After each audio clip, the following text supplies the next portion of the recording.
Bernard Verlingue, vous êtes le conservateur du musée de la faïence à Quimper, musée qui fête, on le disait, ses 25 ans. Rappelez-nous, pour poser les choses, comment la faïence est arrivée à Quimper? La faïence est arrivée à Quimper tout bêtement. En fait, depuis l'époque gallo-romaine, on sait utiliser l'argile, l'eau et le feu.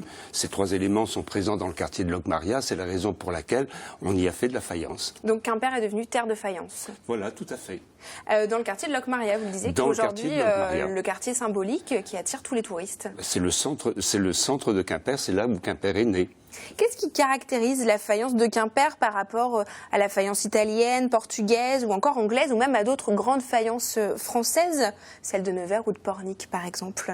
Eh bien, tout simplement, la faïence de Quimper est née de l'amalgame de trois styles, le style de Marseille, le style de Nevers, le style de Rouen, et de l'amalgame de ces styles et de ces techniques est née la faïence de Quimper telle qu'on la connaît aujourd'hui. Alors telle qu'on la connaît aujourd'hui, c'est-à-dire avec ces couleurs aussi très singulières, ce jaune, ce bleu? Avec les 5 couleurs fondamentales de la faïence de Quimper, qui sont le bleu, le vert, le jaune, le rouge, et l'oxyde de manganèse, qui est un brun violacé. Qu'est-ce que représente la faïence de Quimper dans le monde de la faïence? C'est une, j'allais dire, c'est une verrue. C'est une verrue. C'est pas très flatteur. Au contraire, ah bon, oui, c'est une verrue élégante. Ah bon, faut préciser voilà, parce que exactement. Non, la faïence de Quimper est vraiment, a vraiment quelque chose de particulier. Quand vous prenez par exemple les faïences de Gien qui sont des faïences fines, les faïences de Longwy qui sont des décors cloisonnés, enfin Quimper a sa particularité donc qui est un héritage, ce qui est le décor, principalement le décor à la touche. Le décor à la touche et ces décors bretons aussi de la vie quotidienne? Voilà, tout à fait. Alors qui apparaissent un peu plus tardivement. Je dirais que le décor au Petit Breton apparaît vers 1860 avec l'arrivée du chemin de fer en Bretagne. Et donc effectivement, et ce Petit Breton va faire la réputation de Quimper et fait que Quimper est connu dans le monde entier. Et pourquoi ce Petit Breton justement il a su plaire en dehors de la Bretagne? Mais écoutez, c'est un peu une période de découverte. Avec l'arrivée du chemin de fer, les gens vont découvrir un pays, vont l'apprécier. Et en fait, ce Petit Breton va devenir une forme de souvenir.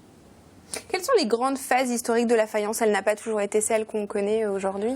Ah non, non, les grandes phases historiques de la faïence, en fait, c'est en 1708 la création de la première faïencerie à Quimper par un Marseillais.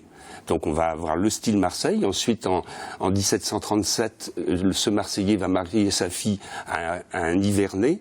Donc on va hériter du style de Nevers. Et puis en 1741, eh bien, ça va être le style de Cossy, donc de Rouen, qui va arriver à Quimper.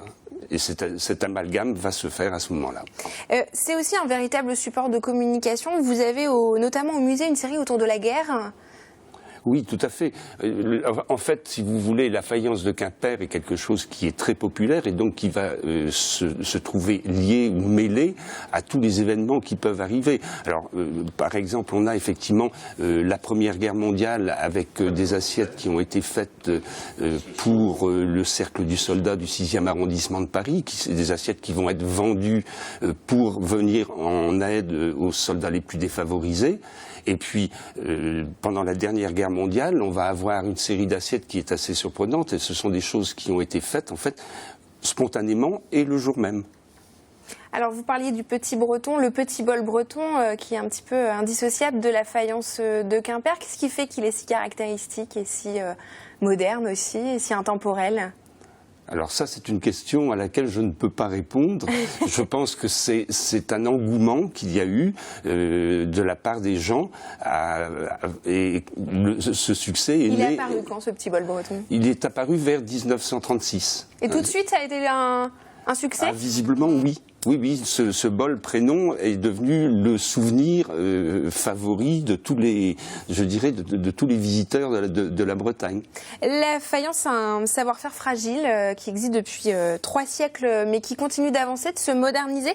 Ça continue de séduire même aujourd'hui dans ce monde plus contemporain, plus moderne, enfin qui... Alors, se moderniser, pas spécialement. On ne peut pas dire qu'il y ait eu des révolutions techniques au niveau de la faïence. Il y a eu quelques avancées, je dirais, au début. Quelques créations plus modernes, peut-être. Oui, voilà, c'est ça. Alors, quelques créations, comment dirais-je, quelques avantages techniques qui ont été mis en œuvre et qui ont donné la possibilité d'aller beaucoup plus loin, effectivement, dans ce que l'on a fait.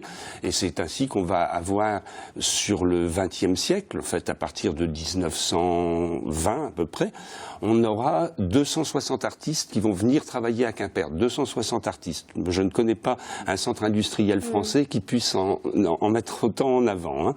Et cette production-là va être une production extrêmement riche, qui va être le moteur, en fait, de la faïence de Quimper au XXe siècle. Et comment se porte la faïence aujourd'hui ? Alors, la faïence ne se porte pas si mal que ça. Moi, j'ai connu les faïenceries, effectivement, dans les années 80, où il y avait 220 personnes à travailler aux faïenceries. Aujourd'hui, c'est une trentaine de personnes qui y travaillent, mais ça perdure. Et puis, je crois que Jean-Pierre Le Goff, le PDG de chez Henriot, a su reprendre le flambeau au niveau de la création artistique et redonner un nouvel élan à la faïence. On l'a vu, il y avait des créations avec la remodernisation du petit bol avec les bols de Mathieu Pong ou encore une Bigouden Punk. Ça aide aussi à ce que la faïence revienne dans les esprits, se réinstalle sur les meubles. On retombe dans la tradition, si vous voulez. On colle à la réalité. Et quel est l'avenir de la faïence, à votre avis, de la faïence de Quimper ? Quel est l'avenir de la faïence ? J'aimerais beaucoup que ça soit un avenir radieux. Ouais. Je l'espère. Maintenant, vous savez, l'avenir de la faïence est entre les mains des faïenceries, à proprement parler, et on met tout en œuvre pour que ça se passe bien. C'est vrai qu'on parle beaucoup d'Henriot, mais il reste combien de faïences aujourd'hui à Quimper ? Alors, il ne reste plus qu'une seule faïencerie à Quimper.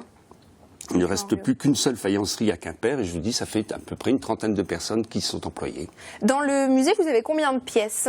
Pour revenir au musée, qui fête ses 25 ans. La totalité de la collection fait 3184 pièces. Et alors une pièce peut-être un peu merveilleuse, faites-nous rêver, décrivez-la. Il y a beaucoup de choses. On va retrouver... Alors, on a...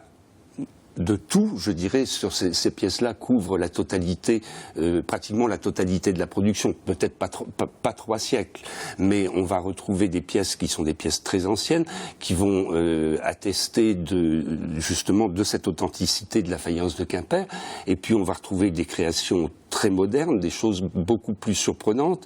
Je pense par exemple à une pièce entre autres qui est une magnifique Vierge à l'enfant faite par Xavier de Langlais, qui faisait partie du mouvement des Saïsbreurs, qui est une pièce, on sait qu'il y a eu 2 exemplaires de fait.